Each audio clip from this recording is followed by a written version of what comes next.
with coverage you can count on. This is the Erie News NOWCAST. Hey, good morning on your Tuesday. I'm Mark Saltman. Let's get you a big morning check of some of the stories we're keeping our eyes on here at Erie News Now. Starting off on the news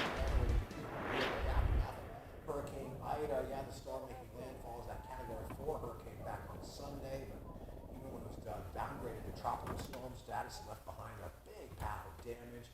A million plus customers still without power in the New Orleans area. These 2 deaths are being blamed on Ida, and now that massive emergency response is underway. Over 5,000 National Guard troops deployed across the state of Louisiana. More than 3,000 FEMA employees also headed into that Gulf Coast region. Again, lots of homes and businesses still without electricity, and as a result, no air conditioning during the summer heat. The National Weather Service is now predicting that New Orleans heat index could hit 103 degrees today. All right, for the first time in 20 years, the U.S. president set to address the nation while not at war in Afghanistan. We're talking about the longest non-combatant airlift in American history. Ended yesterday, along with the United States' longest war.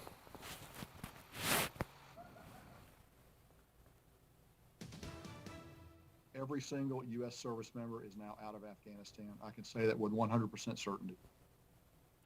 Yeah, this is the Department of Defense confirming that the U.S. troops are out. They actually tweeted out this picture of the last U.S. soldier to leave Afghanistan. That's Major General Chris Donahue, commander of the 82nd Airborne. U.S. couldn't evacuate every civilian who was looking to get out of Afghanistan. Diplomatic efforts, according to the Biden administration, those are expected to continue. President Biden set to address the American people today, talking about the decision not to extend the American troops' presence in Afghanistan beyond today. The president says ending the military mission was the best way to protect the lives of the troops and secure the prospects of civilian departures for those who still want to leave Afghanistan. Well, out in California, that so-called Caldor wildfire burning right into the Tahoe Basin. That's what firefighters were hoping to avoid. So basically all residents of the South Lake Tahoe area have been ordered to evacuate. Conditions there still getting worse. Low humidity, high winds really teaming up to hamper the firefighters' efforts there. The evacuation orders issued for all of that South Lake Tahoe area following expanded evacuation orders that came down one night prior. The move comes as the U.S. Forest Service announces the temporary closure of all national forests out in California because of the wildfire situation there. 33,000 structures still under threat with evacuation orders in place for tens of thousands more people.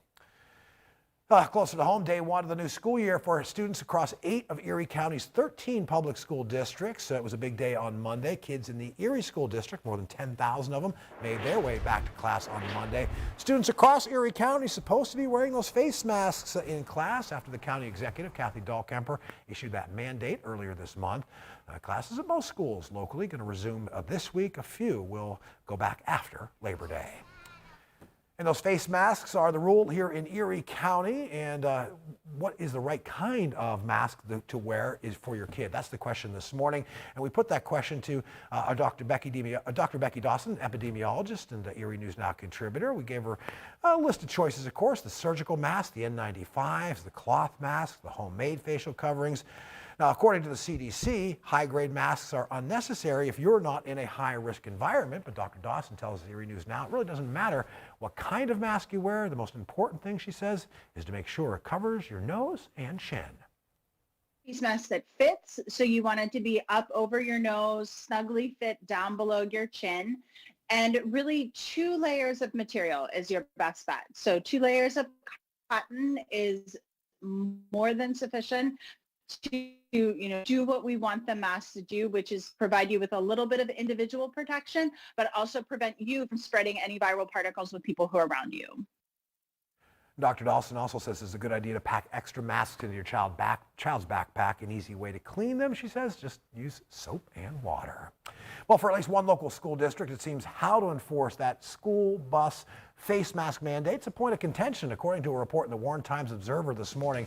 The Warren Area School Board last night voted to modify their current policy, which is just to issue a warning to students who don't wear a mask on the bus.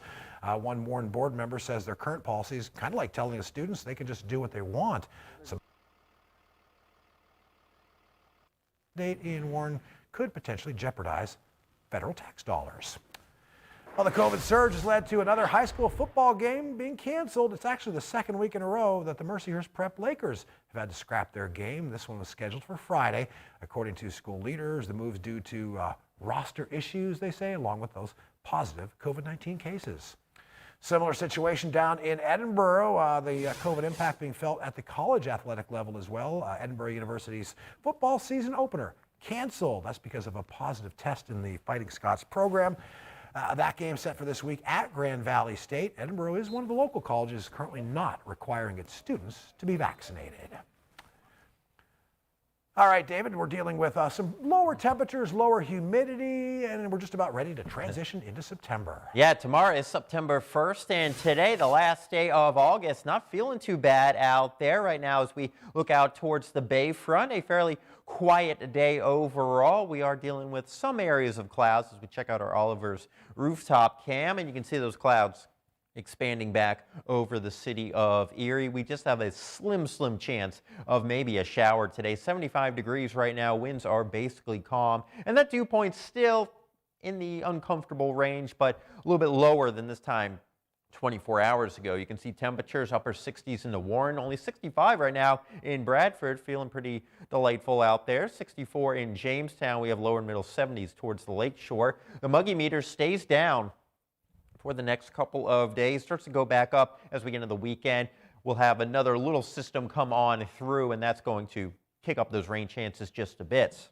So for the meteorological summer, which includes June, July, and August, our average rainfall is a little over 10 inches. So far this summer, yes, it's certainly been a wet one, especially in July, where we saw almost 6.5 inches of rain. Not quite top 10, and this is obviously assuming that we finish today dry, which we're looking to do that. We're not quite top 10 wettest summers, but certainly up there, just about 3 inches away from that. All right, as we look ahead, we are expecting some dry weather for today, rather dry weather overall. You can see some of those high clouds that continue to move on through, and we are dealing with more in the way of sunshine out there, but we do still find some of those clouds moving in off of the lake. So this afternoon, again, maybe a southern tier shower, possibly in a Warren or McKean County, and that's really it for you today. As we get deeper into the night, we're going to watch the remnants of Ida as it comes on up from the south, and you can see more of those rain showers, at least a better chance towards Titusville, Oil City. You can see Tidiute, Sheffield, Kane, Bradford, some of those scattered showers. There are flash flood watches in effect for central PA, so not here in northwest PA, but we will certainly see the heaviest rainfall farther to our east and farther to our south. You can see some of those showers still hanging out over there towards Bradford, McKean County, Elk County, seeing some of those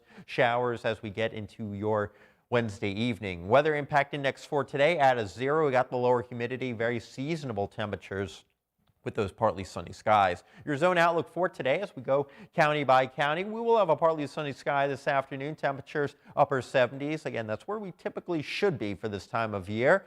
Not feeling bad out there in Crawford County, and we can't totally rule out maybe a very stray shower in general partly sunny skies for our friends across Warren County. We will talk more about the 7-day, get you into September. That's coming up in just a moment. First, though, big news for fans of the 70s band ABBA. The Swedish supergroup has now finally taken the plunge and joined TikTok, believe it or not. Yeah, ABBA uploading its first video to TikTok over the weekend. And this is a look at it. This is basically a slowed down piano version of ABBA's hit Dancing Queen. Seems ABBA's TikTok page quickly flooded with comments from some pumped up fans. One wrote, "ABBA on TikTok? My life is complete." And they followed up this first video with a second one teasing ABBA Voyage. That is a mysterious pending announcement the band had previously revealed would come September 2nd. So we'll have to wait 2 more days for that. Well, in New York City, the Broadway League launched a new campaign to help welcome audiences back to Broadway. Productions there reopening after 18 months of a pandemic shutdown. It's an outreach campaign that they really marked with the release of This Is Broadway, a short film narrated by none other than Oprah Winfrey. It's all celebrating Broadway's history and again that return to the stage. The video has some archival footage from 99 Broadway shows. It's got 700 performers kind of all mashed in it together. Come September 14th, 3 highly profitable mega musicals, Hamilton, Wicked, and The Lion King. They'll be among the first Broadway musicals to get back to business. And we're kind of kicking in some fall weather, at least for the short term, next couple of days, a little bit cool. Yeah, not feeling too bad. Lower humidity, lower temperatures, highs in the 70s for your Wednesday, Thursday, and Friday. Now on Wednesday, again, we'll watch towards the mountains, better chance for some of those rain showers out there. Then as we turn our attention to the weekend, it's the Labor Day weekend, it's a long holiday weekend for some folks. Sunday into Monday, we'll have some scattered showers out there. We'll have 2 little waves of energy in the atmosphere, and that could increase those rain chances, but you can see we're in the upper 70s through Saturday and Sunday, and then on Monday we're back down to 74 degrees. So we are starting off the month of September a little bit cooler than we typically could. Comfortable looking forecast overall. Thank you for watching Erie News Now's edition of the NOWCAST, and we'll do this about the same time tomorrow. A full half hour's worth of news is headed your way at noon on WSEE. Have a great Tuesday.